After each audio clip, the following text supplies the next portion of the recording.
When somebody comes up on a martial artist, he don't see nothing but opportunities to manipulate and maneuver. Why? Because that's been his meditation. He don't see a human being running up on him. He see what? The dynamics of flexible movement. Why? Because he's meditated on this. And his meditation has become his perception. Whatever you meditate on will become your predominant perception of reality. And if we meditate on black, and that's the point we say we're giving out DVDs to make people conscious. We're not giving out DVDs so people will be informed. We're helping develop a meditation for them. The process of interacting with them is strengthening our meditation. Where our meditation gets so strong, when people come into it, they say, whoa, I see what this is. This is serious. They say, well, you're militant. Not militant. Just focused. But their perception of militancy, they can't deal with that unavoidable, self-evident focus that we have achieved. That's our point of being here. That's why you see me watching these videos over and over again. I didn't heard what the nigga said. But has my mind become what he said? Y'all hear the point that I'm making? So I got to keep constantly repeating and keep seeing it over and over again till my consciousness begins to say it itself, to see it itself. Y'all know what I'm saying? And it's a process for all of us. We've been looking at television for what, 18 years, right? We've been getting white supremacist icons. How long and how intense must the self-reprogramming process be? It got to be pretty intense to go up against that. And not only are we going up against that, the years that we have been induced, we're going up against, coming up against people who are constantly being inducted again. Is this right? So that means our meditation got to be so intense that we can throw off our own misprogramming and challenge the misprogramming that others are constantly engaging in and bringing to us. Whoa, you got to have an intense meditation. Information is not enough. Knowing something is not enough. It has to become, black supremacy has to become your reflex to phenomenon. Did y'all hear what I'm saying? It has to become your natural reflex. Black empowerment must become your natural reflex to your situations. Somebody come with doubt. Y'all ain't going to be able to do this. Well, the black man's God. That's a reflex. Well, I can go into thinking about it. Well, maybe you're right. I didn't really, interested. Maybe we will get defeated. That's not rational thought. That's improper reflex. But when you focus and your mind embodies this to such a level, you don't hear nothing else. That's like people walking through gunshots and not getting hit. You can't even hear nothing other or feel nothing other than your focus. You done got hit with bullets, but you become so goddamn focused that you can't even die. You hear the point I'm making? That's the only difference between people getting shot 15 times and falling out and people constantly walking because they so goddamn focused that there is no other option. You have to live inside of your physiology to be affected physiologically. If you live in your consciousness, then you're not always sensitive to your physiology.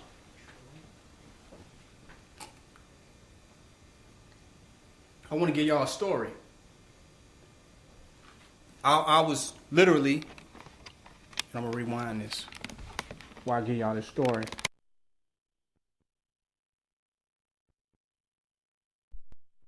As persons of nation building. Big difference. Big difference. They're not being brought back into nation building. You exposing them to nation building. Big difference. That means that the personality that we have, we recognize that as the power. Because a building is a building. This couch and all this shit is just material. But what makes this material? Why does all this become nation building, man? Why does all this material somehow mean this is a nation? I'm challenging the core aspect of what we're talking about here. How does all this stuff become nation building? Because of the persons.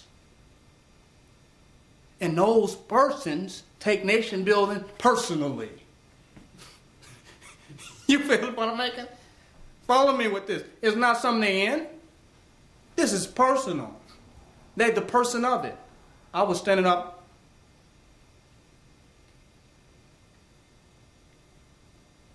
I was standing upstairs, looking out the window. And I saw y'all out there in front. And I saw you looking back in the alley. And I kept seeing you looking back. And I saw you all walk back. And I just looked at it. And I just looked at y'all objectively. I wasn't King Noble. I just was an onlooker. You know what I'm saying? I just became an onlooker for that moment. And I said, damn, these are the persons of nation building.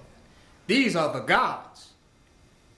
And I said, I saw y'all looking back. And I said, who are they looking for comment? They are the nation, the personality of nation building, the disseminators of all energy as it relates to what we're doing, irregardless of whomever. I said, if there's somebody out there with guns, hell, it ain't nowhere to run. Because wherever you run to, it's still going to be nation building. Or it's not. So, it doesn't matter who comes. It don't matter who show up with what, at what time. It don't matter what angle they come from. When they get here, what will they run into? The personality of nation building. Now some people are going to say, well, wait a minute now. We should be a little more worried than that. We should be a little more concerned. And I said, you know, when you go into a police station, they should be concerned too, shouldn't they? But they at that damn front desk. And I've never seen nobody walk up into the police station, and I've never seen nobody run from the front desk.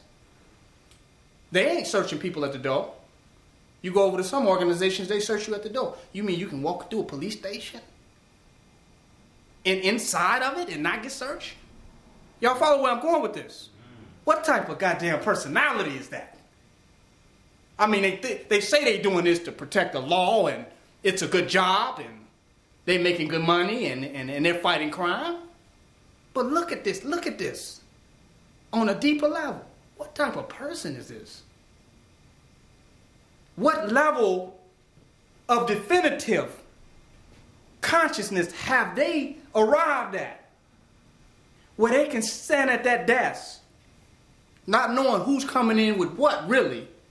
And no one's walking in the police stations killing them. Why? Because of the consciousness that they're standing there as. Do you feel like that if we run in there that they're going to run? Do y'all feel like that? Maybe it's just me. Let me know. Do y'all feel like if we ran up in the police station that they're going to run from the desk? That's deep. And it's possible someone could come up in there and blast all of them. Do they look worried about that? I'm worried for them. I'm concerned about them, their well-beingness, as a patriot of America. You know what I'm making? As a lover of my city. I'm concerned about them in there like that, and somebody can run in there and blast all their ass. I'm worried about them. They don't look worried. My point of saying this is that that's the attitude we have to have about nation building. We ain't just in this waiting for happen, waiting on what's going to happen. What's going to happen. We're what's going to happen. We are the resolution. We're the final chapter. Y'all hear the point I'm making? We're the answer to the equations that's constantly trying to figure itself out. That's us. And we stand here as that. We stand here as that. That's an army. Those are gods. I see the CIA agents, or the FBI agents, whatever they are. I see them driving by in their navigators. And they got a different energy than the police. You notice a little bit more solidness in them. You follow me, making? Yeah, they driving better cars. They got nicer suits. But it's something about them, ain't it? Where they just feel like it's just even a little more surety. And it's probably less of them. There's more police out here than it probably is FBI agents and CIA agents. Trust me. But even those smaller few in more solidness about who they are. Well, let me tell you all something. Many of us, and some of you all have more of an opportunity to experience the divine power of what I'm saying than I have. Because I had to grow and get 30. Y'all got 5 years on me, man. I had to grow to get 30 to realize what I'm telling you right now. But realizing that is more valuable than getting to be 30. You get the point I'm making? It's more important than all the books I read. That moment of realizing that. Y'all are the gods. Y'all are the gods. Standing as those gods. And when you can see that in the moments, not just a historical fact. Do you understand what I'm making? It ain't a historical fact. Anybody looking at y'all from a conscious perspective is looking at God. Do y'all hear what I'm saying? But we become powerful when we look at it and know we're standing in that. And the whole purpose of what we're doing here is the building up of the meditation of the realization of that fact. Yeah, we want to wake people up, change the condition of our community. But you know what's most important? There you go. That we stand as the gods. And if you can go in your heart, and trust me, it's my job. I'm not concerned. I have no distrust or fear, nor am I dependent on you all to do this. Do you hear the point I'm making? Because it's my job within myself to stand as God. No matter whom or what. You feel what I'm making? Rain, snow, hell, and earthquakes. That's my job. And I have been pretty successful at it so far. You follow what I'm making? And I don't plan on retiring. So I'm not depending on you all to do that. But I'm telling you that when you realize that in yourself, that's more important. That position of absolute certainty and surety, that changes the community. I lived in the hood. I looked out my window. I saw the El Rukins. I saw something different in those men. They were standing out there like everybody else. Do you understand the point I'm making? What was it to it? They had no super weapons or capes or superpowers. I couldn't see their damn chakras. I wasn't seeing auras at that time. But I know looking out the window, I saw something different in how those men carried themselves and projected themselves versus those men. It was an energy in them about the security and certainty of who they were. And they were respected because of the manner in which they carried themselves.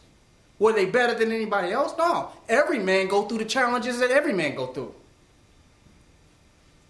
Do y'all hear what I'm saying? So nobody's better than anybody. Everybody goes through the challenges that everybody goes through. All of them. The question is, how do you deal with them? How victorious do you become, and what is your stance after coming across them challenges? Everybody will be challenged by women. Every of us will be challenged by illness. All of us will be challenged by money. All of us will be challenged by pain and suffering. All of us will be challenged by homosexuality. All of us will be challenged by alcoholism and drugism. Do anybody believe they can escape them challenges?